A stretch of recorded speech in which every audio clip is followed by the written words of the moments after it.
everyone, and welcome to Tuesday's writing lesson. Now today is a very exciting day because we're starting our new topic of dreams, which means we've got a new topic book. So today's lesson, you'll just be listening to the story and then you'll have an activity to do to show that you understand the plot and the characters within it. How to Live Forever by Colin Thompson. In a quiet street of tall trees, there is a library with 1,000 rooms. On the shelves are copies of every book that has ever been written. But one book is missing. 200 years ago, someone hid its record card under the bottom drawer of a filing cabinet, and the book quietly vanished. The book is called How to Live Forever. When the library is closed and the night watchman has fallen asleep in his big armchair, the shelves come to life. Doors and windows appear on the backs of the books. Lights come on and the sound of voices drifts out between the pages. Full-grown trees spring up and chimneys begin to smoke. Staircases and ladders join the shelves into great cities, and in the distance, small dogs bark.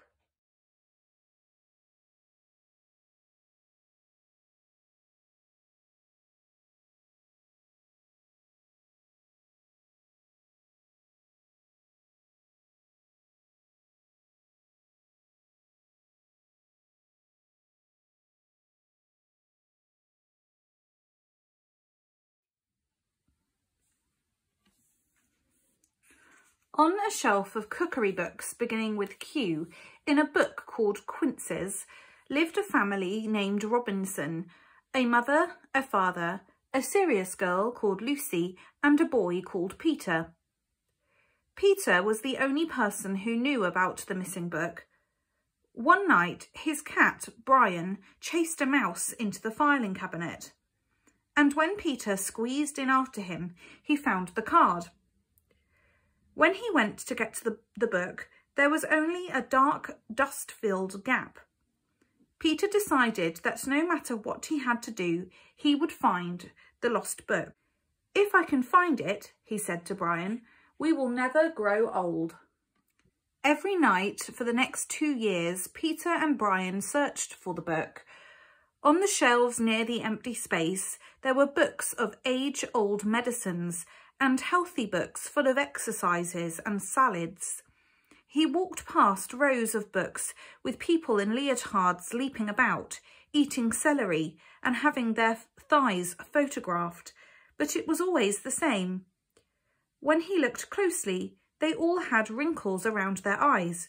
They were getting older. They didn't know about the book.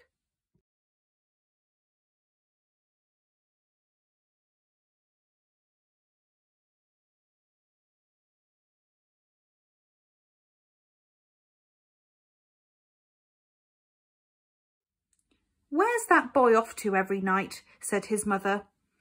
"As long as he's not getting into any trouble, it's all right," said his father. Peter travelled from room to room, through secret cellars of forbidden books to well-worn shelves of cowboy stories, through silent books of Braille to the street guides of lost cities. And then, on a dark shelf below the ceiling, in a long-forgotten attic, Peter found 4 old men standing ankle-deep in dust, each balanced on one leg in front of a row of ancient Chinese books.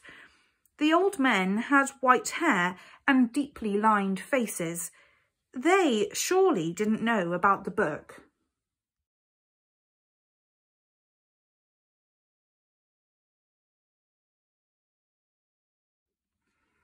Peter watched them.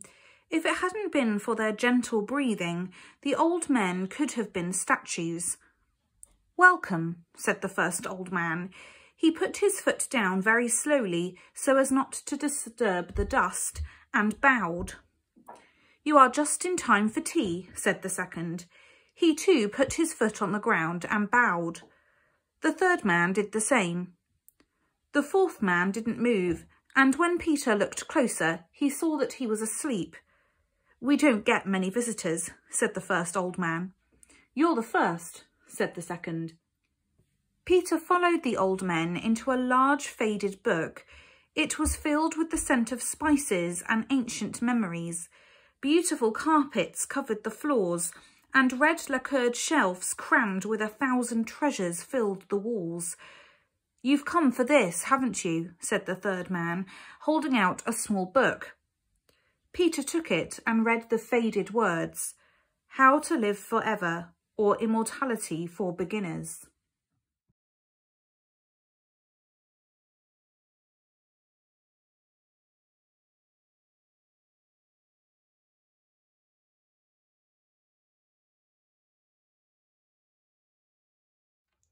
Peter couldn't understand it. If these 4 old men had the book, why were they so old? He thought for a moment. "It doesn't work, does it?" he said. "Oh, yes, it works," says one of the old men. "Well, why?" began Peter. "Why are we so old?" "Yes." "Follow me," said the old man, "and I will show you." He led Peter through a door into a Chinese garden. It was the most beautiful place the boy had ever seen. Delicate trees shivered in a cold breeze. Their blossoms fell into pools of clear water filled with silent fish. Chinese quail picked across the earth, and bright butterflies flew around his head. Peter just wanted to stand and stare, but the old man was walking off down the path. "Where are we going?" said Peter, running after him. "To see the ancient child," said the old man.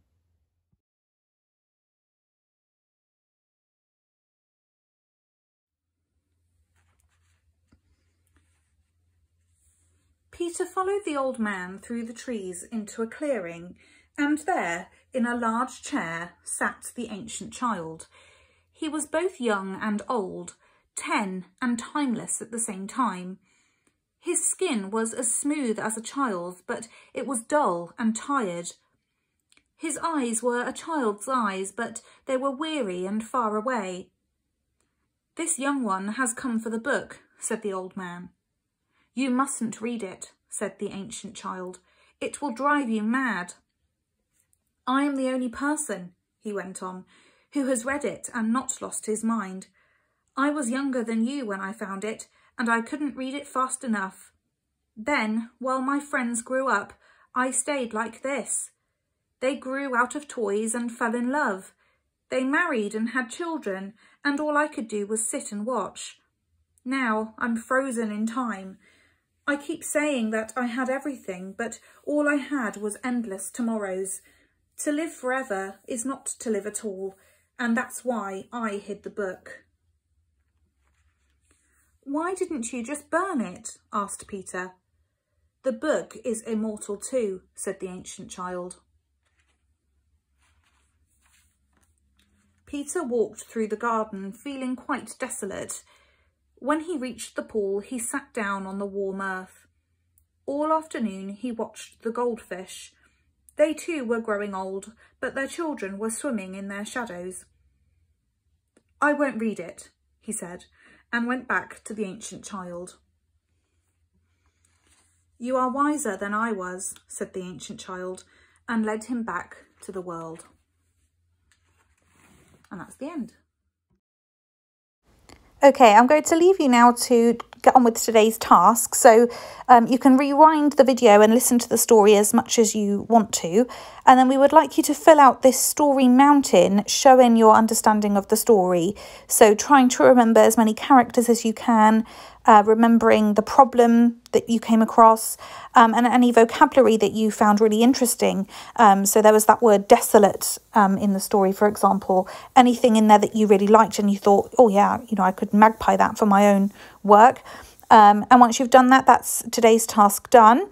And I will see you tomorrow for another writing video. Good luck, everyone. Bye.